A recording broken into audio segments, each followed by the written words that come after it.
So in this video, what we're going to do is talk about how to direct and cover a simple dialogue scene. So if you're just starting out and you're interested in directing, this is a good video to start with. How to shoot a simple dialogue scene between two characters. Now, what I'm going to tell you is how I work. This doesn't mean it applies to everyone. People have different preferences. Some people like to storyboard everything, and some people do it like me, which is I like to arrive on set, rehearse with my actors, and decide what to do with the camera. Now, this first part is very important. When you're rehearsing with your actors, you want to decide everything that really relates to acting, where they're going to be, what they're going to do at a certain point, all those little details that will define the scene. And this is the first step where you actually decide with the actors everything, where you allow the actors to be creative as well, which is a very important process. You're going to be making decisions as a team, as a director. You listen to the actors, you see what they want to do, you see if that works for you or not narratively, and that is a crucial step which will define the entire scene. So once you've decided everything with the actors, where they're going to be, when they stand up, when they sit down, when they pick up whatever, when they do this or that, all those little intricacies of the scene, once that's decided, then you can start working on your coverage. So what is coverage? Coverage is basically how you're going to cover the scene with your camera, how many shots you will need with the camera. It's important to say that what I'm talking about here is using just one camera, which is called traditional filmmaking, where you use one camera and you do it over and over again on different angles to achieve all the coverage that you need. So a good rule of thumb is to start with your master shot. What is a master shot? A master shot is a wide shot. It's a shot that's covering the entire action from start to finish. Usually you can do this, but some scenes will require you to break up your master shot in one or two pieces or even more. But that's for another video. Let's just keep to a simple basic setup. So why is this master shot important?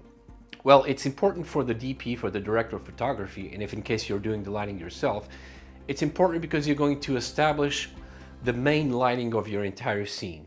And then when you go to the close-ups, you might make some adjustments here or there, but the main mood and the main lighting of the scene is established with the wide shot, with the master shot. So for instance, if you have two characters, like in this example right here, where they walk in this kitchen and they stop, this is my wide shot, okay? So I've lit up the scene for this entire shot, and then when I move in for the close-ups, all I need to do is just tweak the light a little bit here and there. But before we jump into the close-ups, let's talk about a very important rule, which is the 180-degree rule. The 180-degree rule is an imaginary line you establish between the two characters you're working with. So for instance, in this case, the imaginary line is just in the middle of the two characters, crossing them through the shot. This is what we call the line. The important thing about this line is you never want to jump the line, and I'll explain that a bit later. So to begin, you have your wide shot, you have it all lit up, and now you're going to start shooting. You direct your actors how they want them, you want them to perform the scene, and then you roll. Take one, take two, take three, how many takes you need to get what you want. And remember, this is very important.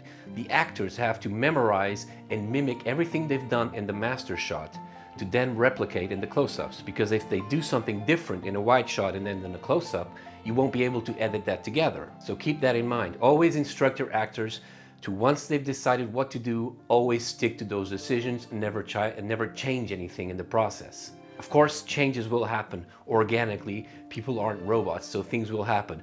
But try to keep it as faithful as possible to that first wide shot and what they did in that first wide shot, and mostly what you established while rehearsing. So now that the wide shot is done, we're going to move into the close-ups so we can have a closer coverage of each character. So when doing your close-ups, there are a few things you should keep in mind.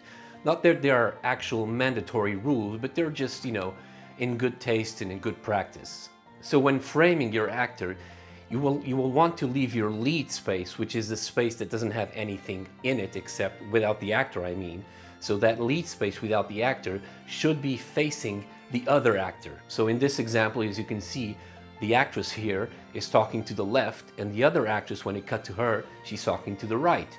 This is called the leading space, the space between the actor and the end of the shot, the end of the frame.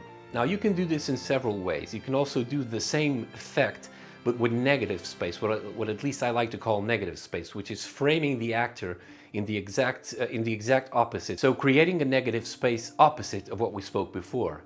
In this case, in this scene, you can see right here, I chose to do that because the two actors were sitting on a bench, and I just didn't feel that giving the lead space to the proper way would be interesting. So I decided to go the opposite way, which makes more sense to me and probably to the viewer as well. So you can see here they're talking, I'm respecting the line, which is very important, but my negative space or my leading space is opposite of what it normally would be. This is obviously a creative choice, so it's up to you.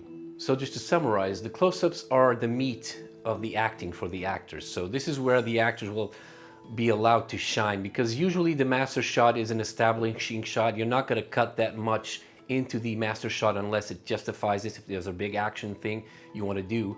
Otherwise, most of your edit in a dialogue scene will be between these two shots. So you have to put a lot of effort, both you and the actors, in terms of lighting, how you frame it, because that will be everything the viewer will be viewing for most of the scene. So remember, never jump the line.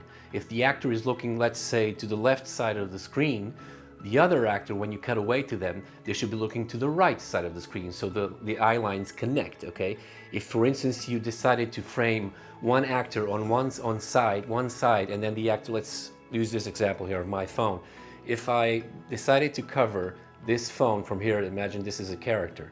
If I decided to cover this phone from here, and then when I did the opposite shot, and I decided to cover it like this, I would be jumping the line.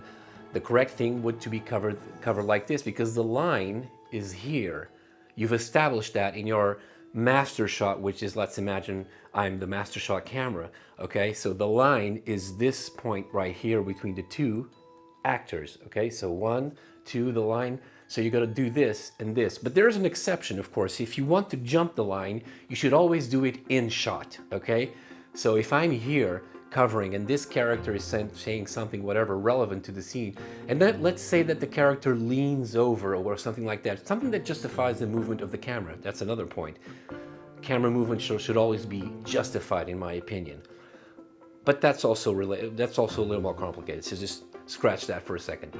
So if the character is here, right? So what you want to do is, in shot, during the take, you will then jump the line, but it has to be done in camera, visible to the viewer. And then when you cut back to this character, it then should be at the same time already on the right side, okay? So remember, never jump the line instantly. If you want to jump the line, do it in camera. Lastly, after the wide shot and the close-ups, you'll do inserts. Inserts, if necessary. What are inserts? Inserts are detailed shots of something. Let's say a character picks up a glass or picks up a gun. You'll maybe want an insert of the hand picking up the gun. Do this if it's relevant for the story. Don't do that for the sake of it. Only if it's relevant for the narrative that you're telling.